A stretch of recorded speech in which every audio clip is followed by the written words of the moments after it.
August 31st, Labor Day weekend. How y'all doing? Got some cookouts planned for tomorrow? Okay, well, apparently not. One person, we got cookouts. The rest of us, the rest of us, we're going to talk about, next week we're going into a brand new series called The Most Dysfunctional Family Ever, which some of y'all might be having, which is why your Labor Day response was like that.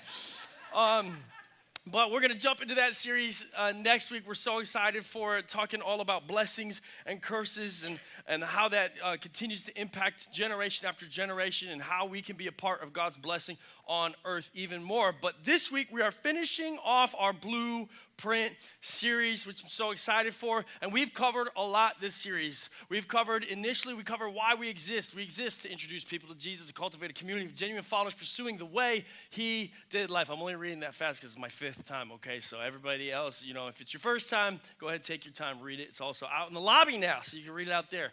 And then we talked in week 2 about how we succeed. How we succeed is Sunday services, opportunity for community, and by meeting needs. In weeks 3 and 4, we went through every single one of the codes, the new codes, the 2.0 version. We went from 12 down to 8, and we boiled them down to we keep Jesus at the center.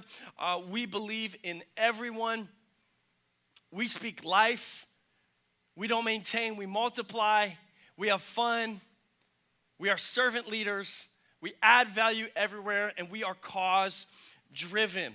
And listen, all of this is like what's gotten us to here. It's the 1.0 version. We've been doing this for 3 years. We've seen so much good fruit. We've rebuilt the walls based on this blueprint. Again, 3 years ago, the 3 of us got on stage. And actually, if you were here 3 years ago, you kind of already hopefully remember, I know where this is going. Right? But we're going to save that for the end still. But we've been doing this for 3 years. We've laid the foundation with this. Now we've just clarified our codes. And the beauty is this time we're not just building a theory on 2.0, right? It's not just a theory. We've actually watched life change happen. It's led to real life change in our community, which is the goal. We can talk about some numbers. In fact, I'm going to bring up some numbers later on a little bit. We're going to talk a little bit about that, but that's not the point or the goal or the overcome. The point is that there's life change. The point is that we show up and Jesus influences our lives so much so that our families begin to change, the fabric of our life begins to change, addictions start to fall off, and genuine, real, tangible life change begins to happen for the better. And again, we're not just theorizing this time. We're like, the blueprint that we felt God gave us and we've stewarded for 3 years, it's that moment. It's like, it's working. It's working. And we've had these moments, and we didn't want to just tell you about them ourselves. In fact, we're going to share a couple stories with you, but we didn't just want to tell you. We wanted you to hear it from some of the sources themselves. So check this out. My name is Cassandra McIntosh. I'm attending New Life for 5 years. My name is Tommy. I've been coming to New Life since mid-December, so about 8 months. My name is Loretta, and I've been attending New Life for about 3 to 4 months. I love to cook, so I just decided, I'm going to start the small group and invite members into my home. Those people becomes a part of my family now. It was Sunday service, and then I found out about, other services, and then that kind of piqued my interest a bit more, helping neighbors and just different ways they would volunteer around the community. The impact that service had on me, it felt like Pastor Joseph was just talking to me individually. It was like he was reading me like a book and just talking to me. And from that moment, I decided to say yes. And from that moment on, it's just been yes after yes after yes. I get to meet more people. It's like I have an extended family.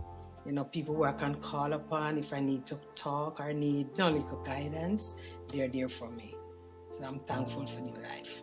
And I think the impact is we all become a little bit closer during the process because we kind of go home and discuss things over dinner, and that you can see the kids wanting to volunteer and give grace and talk about what they've done. I wanted to plug into a community, so that's where a small group started, and it really opened my eyes to the Lord, but also opened my eyes to the community that I can build while being here. It gave me the confidence to kind of pursue it myself and become a small group leader as well. Jesus have been doing a lot with me being the mother and the father of my kids. You know, he's always been there, guiding, providing, protecting. He makes everything happen for me.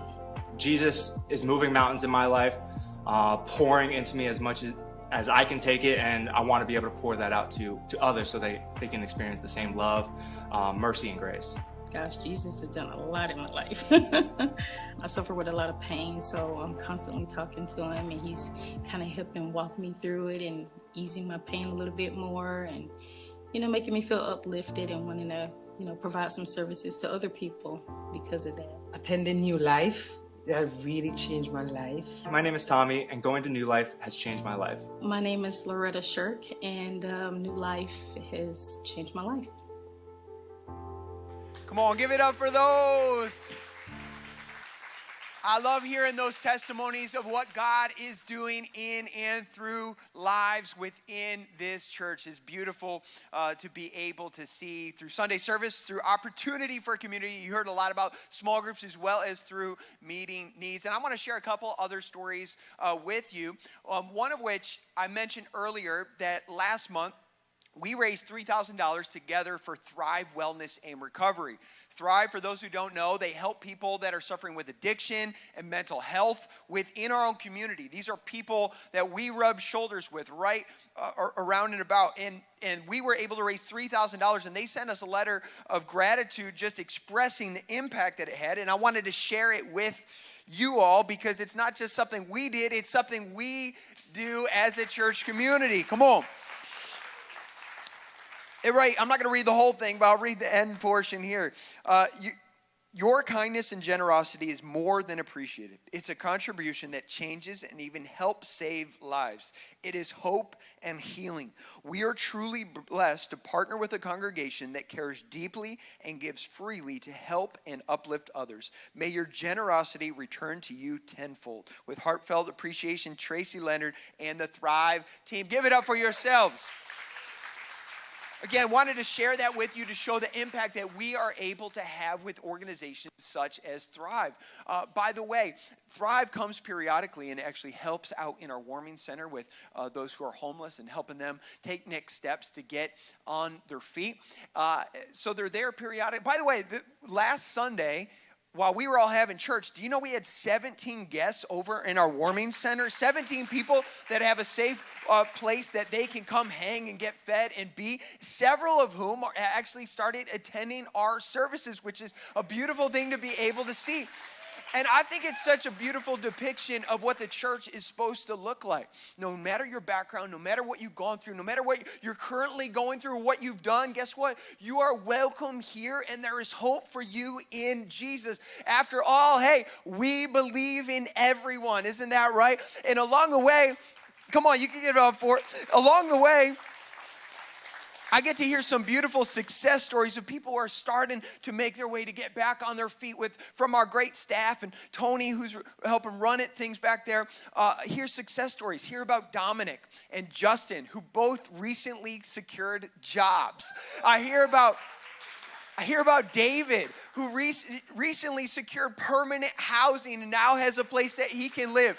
These are the stories that we as a church get to be a part of right within our own building, which is so cool. One other story I want to share with you is about a wonderful family we met a few months ago at New Friends Dessert.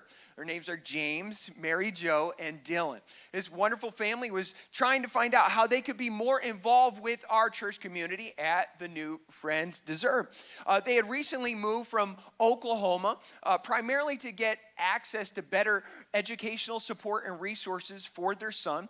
And in the process, they fell on some hard financial times. They actually found themselves, they were sharing with us, we're actually currently homeless right now while we try to get back on our feet. We're living out of our car in the Love's gas station parking lot. On nights that it would rain, they would actually get wet because their window was broken and it wouldn't roll up all the way.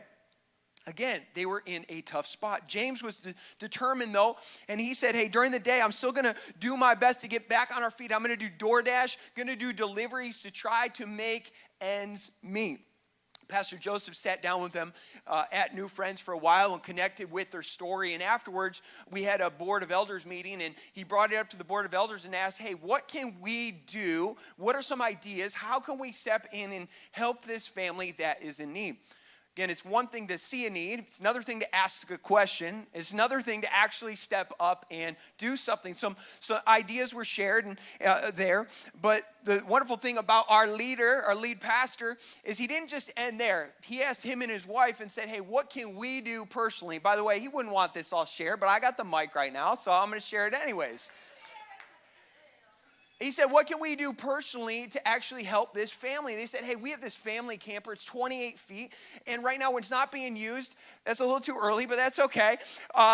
So we have this picture where they said, hey, let's actually set them up out at Wellesley Island State Park, set them up with electric site. So on his day off, he said, hey, let me go tow this camper out there, get them set up for a couple weeks before they get set up with housing. Along the way, other people stepped up, such as Wayne and Connie Mattingly. They said, hey, let's bring them out some food. Let's bring them out some housing supplies. And then along the way, the whole church really started to get involved, and people started to give through New Life as they heard about the story and about the need. They helped as their truck broke down and helped them get back on the road. Or when they got an apartment, to be able to get set up with housing and some food stuff along the way. Together as a church community, we were able to rally behind this family.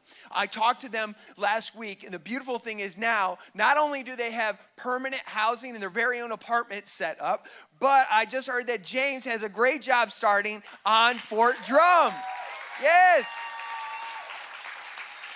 Again, it is amazing to see what we can do as a church community when we step up. Come on. Okay, well, but I'm going to jump in. Pastor Daniela actually has a couple more stories, but before we get there, one of the other things that really touched my heart, and I felt like God, listen, we always say this, like, just, you want to be able to help everyone, you can't.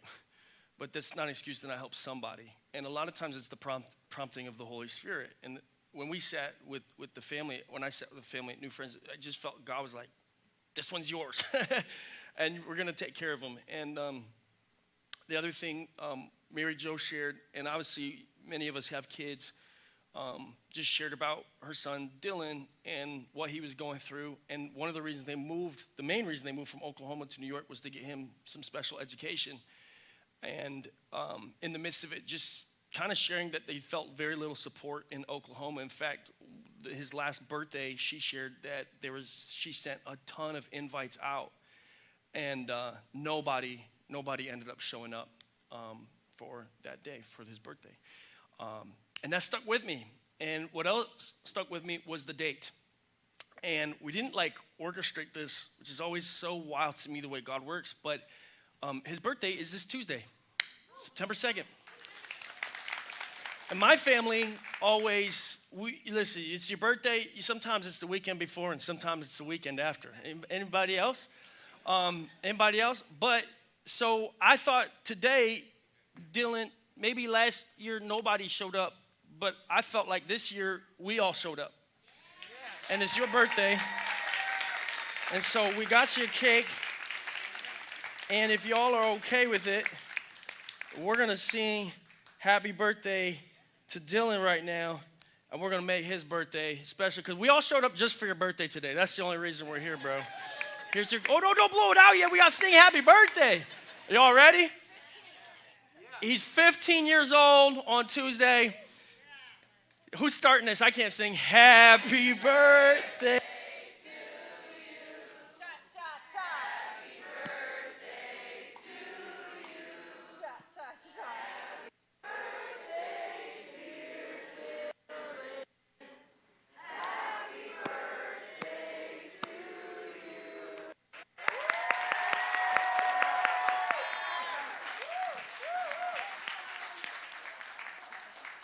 Come on, Dylan, you got 15-year-old lungs. Let's see it, buddy.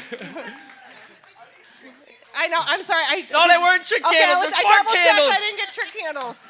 All right, Mom's going to help. Oh. Y'all give it up for Dylan and Come on, Mary Jo, Jay. Dylan. You know, if we could let that roof light on fire, that could fix a lot of problems too. So maybe we got that on film, so that's not going to work for insurance purposes. Oh man, isn't it so beautiful when you see the heart of Jesus, that he sees the one, he leaves the 99 for the one? It's amazing. That's who our God is, and that's the church community that we are going to continue to be. You know, one of the privileges of being a part of the team here is that we get to watch lives transform on a week-to-week basis, which means this. I know in this room, there's somebody that's attending for the very first time.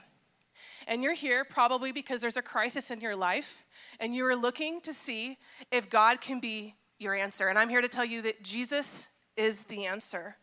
There are some of you that are here that you've been coming sporadically for the last year, and your heart's longing for a little bit more. And so you're looking to take that next step. Well, there is a beautiful woman that is a part of our church family, and we remember a year ago when she first started attending. In fact, she texted in and went to the connections booth, like we always say during our announcements, to get her cup. We watched her sit from the back of the room and slowly make her way closer and closer to the front of the sanctuary. So, this whole middle section, so many of you, I've watched you also take that step. Back row, now look at that middle section behind the camera. Who's gonna happen next? I've next met up here. But her name is Brittany, and she's made her way to the very front row of the church. She, in fact, is the one that helps laugh at Joseph's jokes that gets the rest of you laughing. We don't tell her, it's what she does. She's serving the body of Christ through laughter. But, you know, Brittany came and she knew Jesus before, but she needed to get reintroduced to who Jesus was and who he could be in her life. And as she began to say yes, the countenance of her face began to change. Her life began to heal in ways that she could not even hope or imagine. I watched Brittany say yes to small groups. The minute they were launched, she joined a group called Loved and Chosen. And she's like, Daniela, this is exactly what I need to learn and study. It's like God knew. And it's like, yeah, it's like God knew, right? And as she stepped into that group, she began to grow in community and eventually made her way to Growth Track and started to serve on the First Impressions team. Shout out to the best team in this house. She greets at the doors. And here's what's amazing is that Brittany, she began to go, what more can I do? How can I continue to use what God has given me to serve others? And so she led a team at the Serve Project Weekend writing cards to those in need. And she led her very own small group this summer making crafts. And so it's been an honor and privilege to watch Jesus transform. What was that? And she also works in Velocity. Basically, we need to start telling you no. You're serving everywhere. I love it. She's on fire. God is healing and transforming, and she is pouring that into others. And that's just one life that's in the room today. And so I love that. Another story from a beautiful woman that serves on the best team in the house, First Impressions. Shout out. Is my friend. I'm going to take advantage. When they gave me the microphone, we got to do what we got to do. We're always looking to add new people to our team. And so, yeah, but this other beautiful woman, her name is Lori. And Lori's been attending New Life for 2 years. We got to serve with her at the police project there on Serve Weekend. She's got the blonde bob on the far second to the right there. And Lori is a nurse at Samaritan Behavioral Health. And this last season, when God was moving amongst our high school students, that's when they launched, Fellowship of Christian Athletes out at Indian River. And Pastor Joseph interviewed 3 of these students. And in the video, one of the students was saying, I was looking for all these grand things to do for God. And instead, I just did the next best thing, a small step. And Lori was transformed by those words. I think a lot of us, we want our lives to count and want our lives to leave impact. And so we think on this grand scale, but you know what Jesus does? He takes a loaf of bread and he takes a couple of fish and he feeds the multitudes. And so Lori heard that message and she said, you know, what can I do here at Samaritan Behavioral Health? And she realized, I can play the services.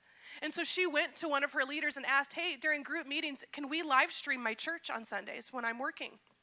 They said, of course, you know, if the guests want to stay around, they'll stay around. And so you know what happened is all of these guests that are there during a really dark time in their lives looking for help, they began staying and watching the whole entire service. And guess what? This last year, we noticed an influx. We're like, wow, God is really sending us people that are in certain states of minds. Like, how amazing that he's entrusting us with these incredible lives. And it's because Lori, it's because she said yes to Jesus and began to play that. And here's what's amazing. Here's the fruit of today. Today, now, she's serving today on First Impressions team at one of the doors. And she's not at work, but guess what? They're still live streaming. And so to all of our friends that are at Samaritan, we love you.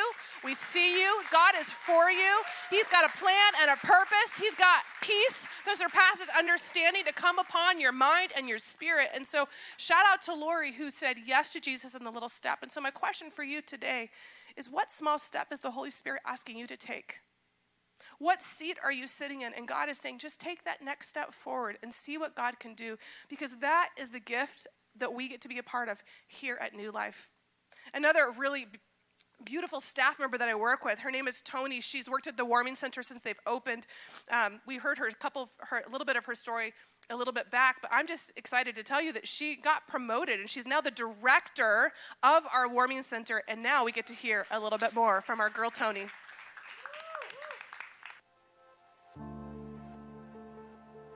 My name is Tony Kamara, and I've been attending this church since fall of 2023. Coming from a Mormon background, where it is very judgmental, it was a breath of fresh air coming into this church. Going on the New York missions trip last year in October, it was life-changing. Being able to see where people were and meeting them where they were, and being able to provide a service in bringing them a heart where they knew that they were cared for, that God loved them, and then seeing how they reacted to people praying for them. It was a very powerful experience to see the people that are at rock bottom and still have so much more faith than most people that you see in church. The homeless population, it's great here in Watertown, and how nobody wants to deal with them, and the fact that we were opening a warming center. I had the chance to go on a mission to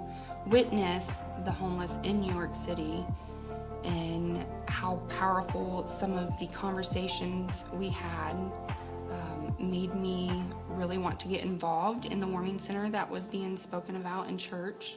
I have seen a multitude of stories of our guests where they have gotten jobs, they have secured housing. We've even had a younger guest apply for college, and he's enrolling this fall and getting housing through the dorms there at college. It's been amazing to see people's stories and progressing through rock bottom, having nothing and no one, to loving God and being able to prosper through life. Jesus has been doing a lot for me. My husband was just recently deployed, and with him being gone and taking care of 4 children, there's not enough strength in this world if you don't have Jesus. He has given me all the strength to power through that deployment, being able to work full time with him deployed and taking care of the 4 kids. The strength and the joy that he pours through me in order to pour that same joy into my center and into my guest has been noticeable for others, and I can see it coming back from the guest after it's poured in. The joy that they have and the comfort that they feel inside the center has been amazing. My name is Tony Kamara, and New Life Christian Church has changed my life for the better.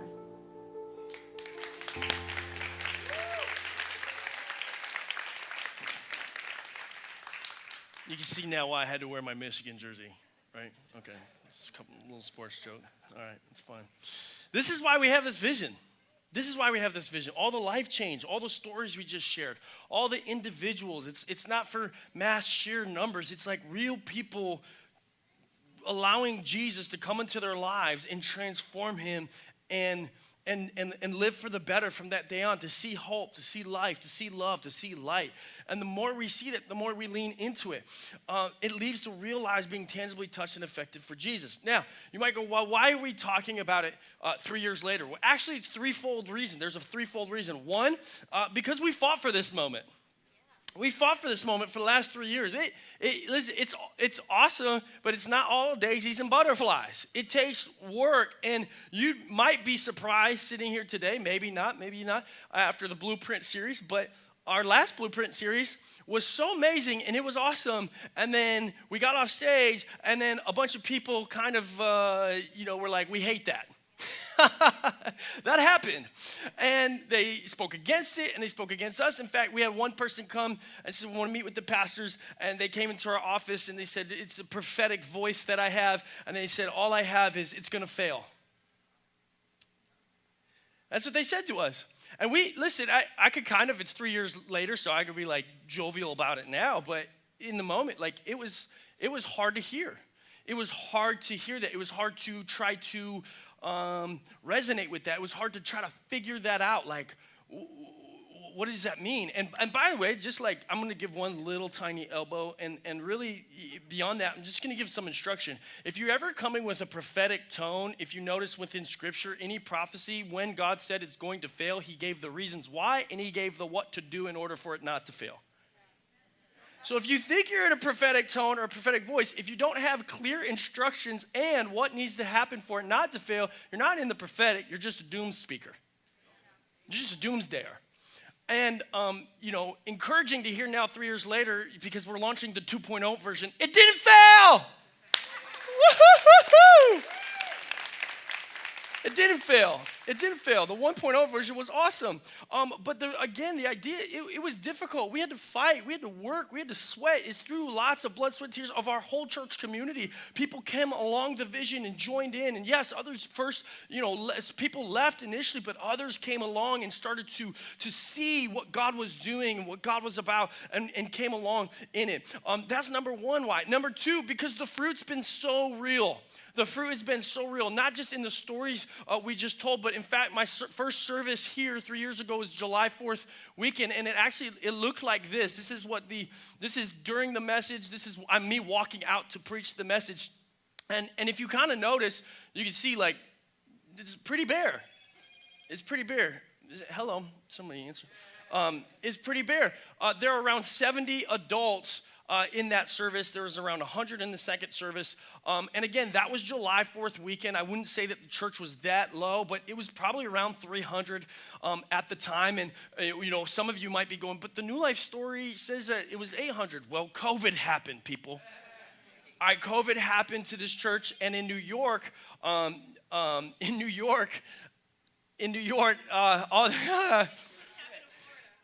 thank you. In New York, my brain just left the room for a second. I'm coming back to everybody right here. It's a beautiful moment. In New York, COVID was just real. It actually happened. I came from Florida. I still remember vividly. Actually, I walked off the stage one September after I was back, and I was like, I had just announced small groups launching, and I said, COVID is no longer. We can go back to small groups. And I walked off the stage, and somebody told me, they were like, you can't say that. I was like, why not? It was over 3 months after it happened because I have Florida brain. But the ramifications of COVID in New York were just so difficult, and especially for communities that were trying to do life together, it was extra difficult. And so it just took a major toll on the church. But over the last 3 years with vision and a lot of hard work, we've grown tremendously. Yes, all the individual lives, but we've grown. I mean, look around. It looks different, and this is still summertime, right? In fact, this July 4th weekend, we had 550 plus people in the house. We averaged around 600 people in July and August. In our summer months, we averaged around 600 people. In fact, one of the coolest things, we've had so many baptisms when we do Spring Fest and Fall Fest, which we have a Fall Fest coming up. If you're looking to get baptized, you can start to think about signing up or go to the Connect thing on the shameless plug. Go to our church app and sign up for baptisms. But man, we've had so many baptisms. We had to stop using one tank. We literally were like, we don't have time in our service for one tank. We went to 2 tanks. The last time it still went so long, we're like, do we have to go to a 3rd tank? This is getting crazy. All that to say, the fruit has been so real. It's been so incredible. What God is doing, what this team and this church has gotten behind is nothing short of incredible already. And thirdly, and this is really important, this was really important, you don't 2.0 something because you're done with the work. You 2.0 something because there's even more to come. You 2.0 something to get a little bit more clarity, a little sharper, a little bit stronger, and step into what God is leading us into next, which, spoiler alert, is more lives being affected, more lives being changed, more needs being met, more community happening. It's not less, it's more. In other words, this is just the beginning. I would say we've gotten ourselves back to what new life was, but we're on the precipice of being something that Jesus always talked about the church looking like. Not just that we can have a great time in-house and that we can really be loud with each other, which is awesome and incredible and amazing, but actually he talked about this idea that it would start to overflow. In Matthew 5:13-16, he said it like this: you are the salt of the earth. But if the salt loses its saltiness, how can it be made salty again? It's no longer good for anything except to be thrown out and trampled underfoot. But then he kept going, verse 14, you are the light of the world. A town built on a hill cannot be hidden. Neither do people light a lamp and put it under a bowl. Instead, they put it on its stand, and it gives light to everyone in the house. In the same way, let your light shine before others, that they may see your good deeds and glorify your Father in heaven. We are made to be like a light on top of a hill, a community that cannot be not seen. A church, so this is what we're building, a church so strong, so unified, so generous that our whole county, the whole county, all 100,000 people that live here won't be able to ignore the goodness, the hope, the love, and the light of Jesus that's not just being contained in four walls, but going out into the community at such a loud vibration, with such loud vibration that the community, the counties, they got to do something with us. They got to do something. The ability to ignore will not be possible. They're like, we either got to hate them or we got to love them, but we can't ignore them because that light is waking me up. Woo! That's what I'm talking about. And once they start asking the questions and once they show up, what they see is the life, the love, and the hope of Jesus. Not only for us and ours, but for them and theirs. And they start bringing their family members and their work friends. Co-workers is what I was going for, but I missed the co, so then I'm like, co-workers. Now, we're going to end on one final thing, but before we get there, I want to tell you real quickly who does what, and why I want to tell you this because it includes you. Number one, obviously, I'm Joseph. I'm the lead pastor. I carry the vision. Awesome. Then we have the execs. We have Joel and Daniela. They carry systems, discipleship, and a bunch of other things. Those are our exec pastors. Our directors, we have Aubrey, we have Leslie, we have Rebecca, we have Tony. By the way, we've been playing Guess Who like on the screen so you can kind of get to know them, right? They're excellent in every sphere. Now we're building out all of Next Gen. We've got Zach, we've got McKenna, we've got Josh, and we've got Tyjon to carry and hold the torch for future leaders. By the way, we have Board of Elders. You rarely see them, but they're always present. I mean, they're showing up, they're serving, they're at our board meetings once a month, and they carry wisdom and accountability for us. And it doesn't stop there because the organizational jargon stops. In fact, the most important part is still yet to be said, which is you, the church. Everyone in the room. In fact, without you, the vision falls. Everything we've covered for the last 4 weeks is just like, bleh. I'll give it to you this way. The thing I shared before, we shared the blueprint. We were charged up. We were ready to go. 15 families were like, we're not. See you later. It took us a while to recover and reshape from that moment. What do I mean? I mean, you can leave. You can stay stagnant. Leaving and staying stagnant will both halt the vision that we're talking about. But if you propel the vision that we're talking about, if you step into the vision that we're talking about, if you step into all of these things, this is what continues the movement of God for this time, this place, and this region.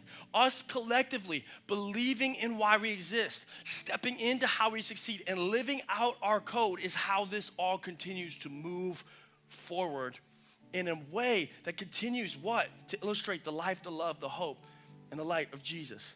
Again, this is not staff-driven. This is spirit-driven and it's people-powered. It's the way we see the gospel work. It's the way we see the early church in Acts work. If we all do our part, we continue to see God glorified and people introduced to Jesus week in and week out.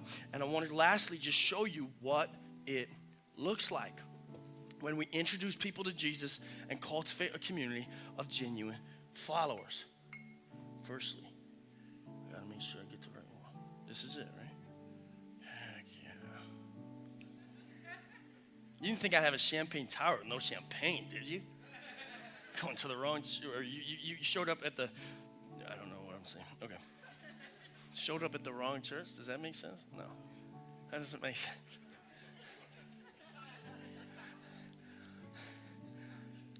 Just pop it.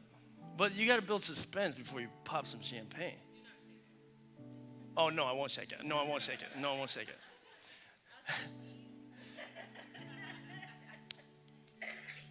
This is a celebration moment, kind of. It's a twist. Is it even going to pop? It's not even going to pop. Oh, it popped.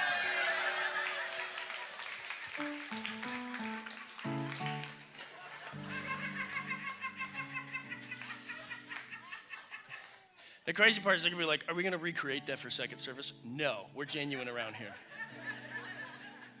Here's the beauty of this moment. And this is, 3 years ago, this is one of the biggest, wildly, you'd be surprised, but it's one of the biggest conversations we had. Because there's a lot of churches that, how are you going to succeed? And what's your progression? How do you move forward with people? Do you know what? A lot of churches create a circle. You show up to church and attend, then you keep attending, and then you serve, and then, then you keep attending, then you join community, which gets you looped more into it, and then you serve the church. And then that cycle just continues and continues, and then you get somebody else to come, you introduce them, and then they do community, and then they listen, and then they serve inside the church, and then it just creates this huge circle. And when we saw that, we were just like, Isn't that really similar to four walls? Isn't it really similar to just like, that's just for us then? What about the others? What about this? When we came up with this, we thought through this process. We're like, what we have a lot of people doing in church, and sometimes in the church world in America, we kind of praise this idea is like, what we want you to do is come, and we want you to get introduced to Jesus. And Jesus is going to fill your cup. Oh, it's going to be so good. It's so tasty. Oh, it tastes real good. That's going to be good, right? And then once you're going to empty it out though, right? You're going to drink that up Monday through Saturday, and then you're going to have to come back, get another refill, drink some more. I'm not going to do it because I'm not taking shots during the service, you know what I mean? Even if it is just champagne. Then we go, okay, but that's not all. We go, you could grow in community. Grow in community. That'll really fill you up. And so often the game we play is done. And even we'll serve at church. That'll kind of fill up the cup, right? And that's it. We show up for Sunday services. We do opportunity for community. And I'm not going to lie to you. It is awesome. It fills up the cup. The problem is, once you drink this, then what happens? It's empty again. And then you do what? We'll show up for another Sunday service. We'll get that filled up. And then get some opportunity for community. That'll really get you, brother. And then you drink that up. And then what? And then it's empty again. And this is what consumerism in the church world looks like. Because now I start showing up just looking for my cup to get full, and that's the whole picture. That's the end of the road. That's all I'm doing now every Sunday. In fact, a lot of religion gets created around this because the moment you stop pouring the cup the way they want the cup, the brand that you gave them, the way that you poured it, the way that you did, they're like, oh, that's not filling my cup the same way. I'm out. I'm going to take off. I'm going to find another church. I'm going to go do something else. And what happens typically with people like that, they last another 3 or 4 years, 5 years, whatever, at the other place. And then they change something, and they change up the way they're pouring, and they change up the way they're serving. And then they go, oh, no, that's not working for me either anymore. Why? Because it's consumer mentality. It's I'm here to be filled up to then pour out so then Jesus can fill the tank up more and then community can do it more. It's me, right? And we sat there and we were like, this can't be it. And the idea of, that's where the idea, Sunday services, yeah, we still want to do it because we want to fill people up. Opportunity for community, absolutely, we got to be about it because we want to fill people up. We want them to grow in community. We believe we grow in community. Oh, but y'all, we got to meet needs. Because when you meet a need, that's when you actually put yourself around people where Jesus doesn't just fill up the cup and then you drink it, but you go, God, I want to be so filled up. I want to be so filled up that I don't want you to stop pouring. I want us to be so within your spirit. I don't want you to stop pouring. And then I'm going to grow in community that's good and healthy for me. But I'm going to stay in this place. And then, God, I'm not just going to go get that for myself. In fact, I want you to overflow so much so that the needs around me, in fact, as those needs begin to get met, you see, the poor hasn't happened because they haven't started to meet needs yet. And God's not going to waste the poor. It's not till typically we go out and go, okay, now I'm going to start meeting a need. And then you start meeting needs. Watch what happens. I start meeting needs with the overflow of my spirit and community. That almost just fell. That would break the whole thing. And then what just happened? No, you introduced somebody to Jesus. Why'd you introduce them to Jesus? Not because you went to church. Just because you went to church on a Sunday morning. It's not just because you grew in community. You started to meet their need. How did Jesus introduce people to Jesus? Met their needs. Signs and wonders, miracles, healings. He met their needs. And then you go, who are you? What are you all about? Now that you healed my aunt. What's going on? You meet their needs, and they'll start to ask the biggest question anybody could ever ask. You know what it is? Why? Why'd you just do that? Why'd you do that for me? Nobody's done that for me. Nobody cared enough for me to do that. Nobody cared enough to go out of their way to do that for me. Oh, I know why. You haven't met Jesus. You haven't met Jesus. You haven't met the hope, the love, the life, and the light of Jesus yet. That's why. The moment I started to meet the hope, the love, the life, and the light for Jesus within me and my own, and then I saw a community that was doing it and caring and growing together, and then all of a sudden I couldn't help but let it overflow, and now you're asking me the question, why? Well, look at that. Let me introduce you to Jesus, and then you go, listen, now that you're introduced to Jesus, you got to come grow in community, dude. There's a whole bunch of us doing this, and it's not just who holds the source? Who has the source? It's God. It's not Pastor Joseph. Who has the source? God. Where's the source flowing from? God. And guess what? I'm not the only one who taps into God the source, am I? Come on, Pastor Joel. Come on, Pastor Daniela. Grab some of these. It's when you start to get other people involved, but wait. It's not just us as a staff. It's church people. Come on up. I know you're pouring. Come on, right up over here. I know you pouring out. I know how you pour out. Come on up here, Syracuse. Come on. Yeah, come on. Come on up here, brother. Come on. Let's go. No, I need you. I pointed at you for a reason. Let's go, girl. Come on. I know what you need. Well, I don't, but God does. Okay. Come on. Let's go. You got a source too. And you've got the source. And you've got the source. Because it's a church collective. And everybody starts pouring out. Sunday service, opportunity for me, meeting needs, starting to live the life. And not just within the walls, but outside of it. Come on, keep pouring. And more people are getting introduced to Jesus from the overflow of the gospel. Get some of these people. These people got dry. Come on. That's what the overflow is about. John 7:38 said, rivers of living water will flow from within them. Acts 2 says the early church overflowed with generosity, miracles, and favor, and the Lord added to their number daily. Here's the reason why. Let me just cap it one last time. Look at that. Look at that beautiful champagne tower.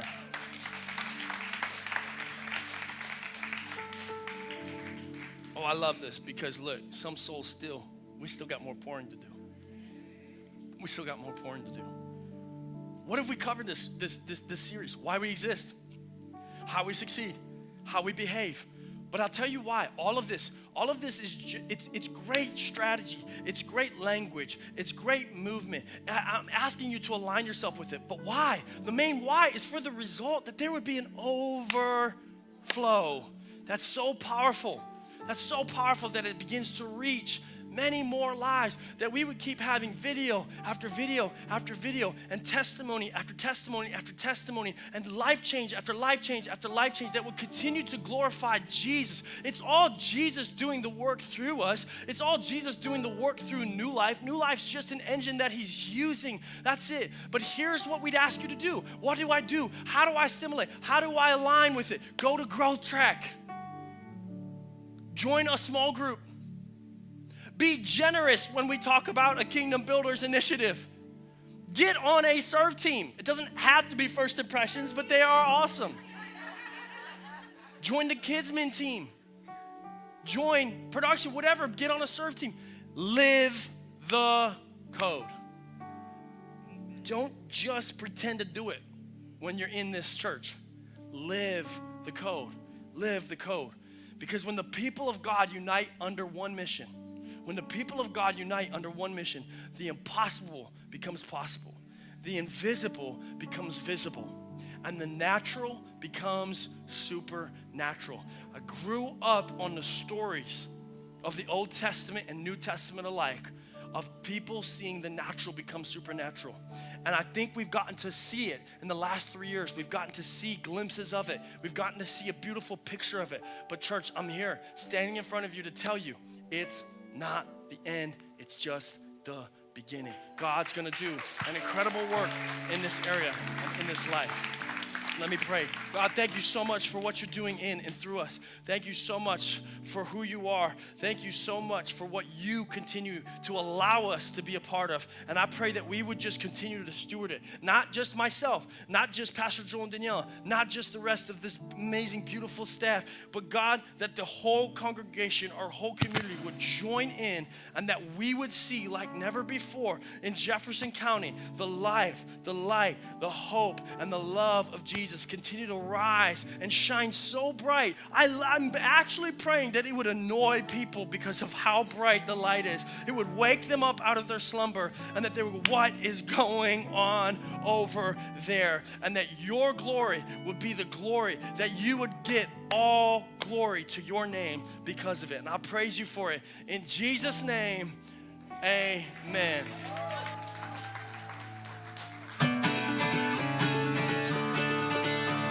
Released, but you can sing this song if you want to. There's cake out there in the lobby.